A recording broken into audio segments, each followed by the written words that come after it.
What's up, y'all? It's your guy, Daniel D, and I'm back with a brand new book review.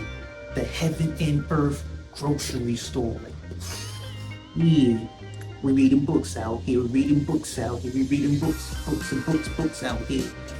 Yeah, man, so basically, this book was just out of my comfort zone. It was a murder mystery. I don't really read stuff like that. I like my nonfiction, a little bit of spiritual, erotism in the air, stuff like that. But now this book was just straight up murder mystery suspense. Like, what's gonna happen next? Yeah, Heaven and Earth Grocery Store, written by James McBride. Now, it takes place not in the South but the North during the 1930s and 40s, that era, So we got our main characters. We got Moshe, we got Malachi. They'll come in later on in the story, but remember Malachi. Then we got Shona, Addie, Nate, and my dude Dodo. Yes, that is his name. Dodo is Nate's nephew.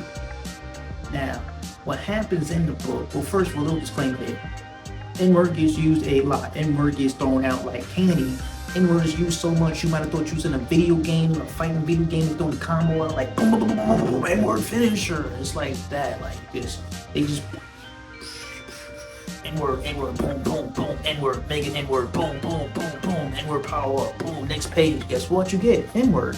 But the author was trying to, this is the language that was used at the time in this fashion. So, put that aside and get through the book. Because it's a good book, you feel me? It's a good book. So you gotta read this book. You use your eyes, you gotta read this book. 'Cause it's a good one. So you got the main characters. Everything takes place in a town called Pottstown, Pennsylvania. Pottstown. Yes, that's the name of the town, Pottstown, Pennsylvania. Yeah. I think overall, I don't want to spoil the book. It's a murder mystery. Shona, Jewish American lady, born here. Moshe was from Poland, came here during that horrific time in history. I'm not going to get too much into that, but if you know your history, you know what I'm talking about. Came in during that time. He hit the ground running off of Ellis Island, got his hustle on, started selling some stuff, you know what I mean? Nah, he was just selling, simple goods and services. He wasn't selling that, he was selling some goods and services. He got his ones up, and when he got his ones up, he opened up a theater, and he hired a bunch of Jewish dancers and Jewish musical, and he could branch out. He was like, you know what? I'm gonna hire some black bands to play jazz, so I'm gonna get that extra money coming in. And that was the key to his success in the town, Pottstown, Pennsylvania. Now, there was two parts of this town. You had the ethnically diverse part, which was Chicken Hill. And Chicken Hill, they was hated by the other part, where people didn't look like me. They was like, nah. So all the rich 17 Jewish families that were living in this town on Chicken Hill, they said, nah, we gonna get out of here. We go downtown, Pottstown, we getting up out of here. But Shona and Malachi, or Moshe, decided to stay. They decided to stay because Shona grew up there. She's like, these are my people. I don't see them as N-words. Yes, the dude Moshe used the N-word a lot. Shona in the book did not never use the N-word because she grew up around black people. Her being a Jewish, second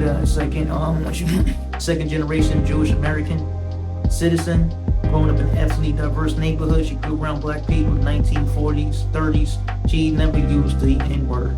But her husband, come from overseas and seeing everyone else use that word, he's like, all right, this is what we call them. No, Shona was just that classy type of woman who would get along with everybody, smooth like the river on a hot summer's day in the breeze.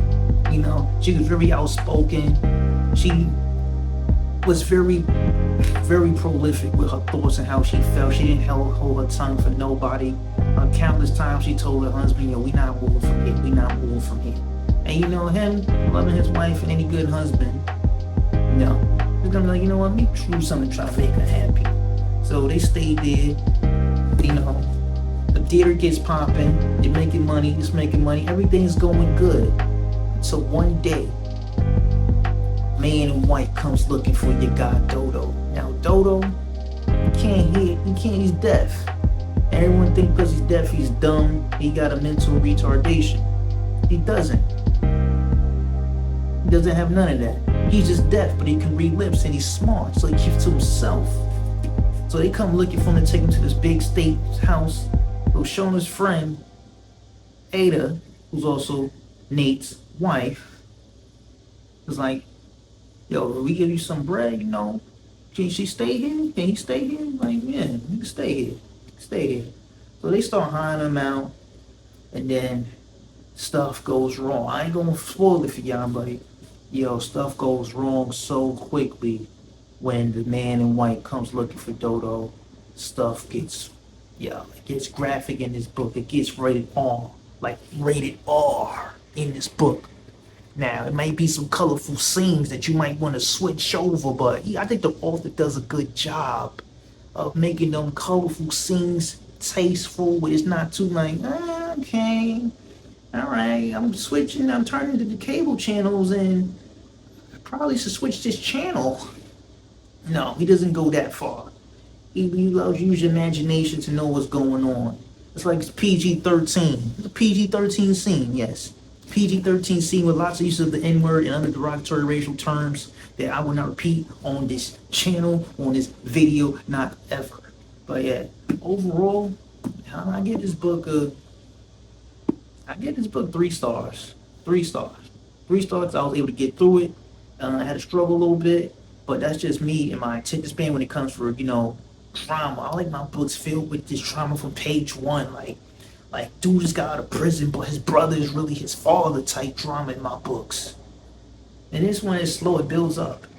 And it be sometimes like the author describes a character who's really not part of the main plot, and he's for way too much, and it seems like it's going off into their backstory. And I'm like, yo, what does this have to do with going on? I want to know what's going on with Shona and Dodo. I want to get to that. This has nothing really to do with it. It's like you're just filling in pages for writing. That's what it felt like. Like he was like, I gotta go. I want to write 345 pages. That's how long this book is. He stuck to that goal, even though he could have finished the book in 150 pages and it would have been amazing. That's just me. The longer the book don't mean the book gonna be better. Matter of fact, the art of great storytelling is, if you could tell a story in 100 words or less, you are a magnificent storyteller. That means every word you use was not wasted. I feel like some pages he was doing, right? It was just wasted. He's like, yo, I got a deadline to meet. I already got this advance. I already spent the money on a Tahoe 2022.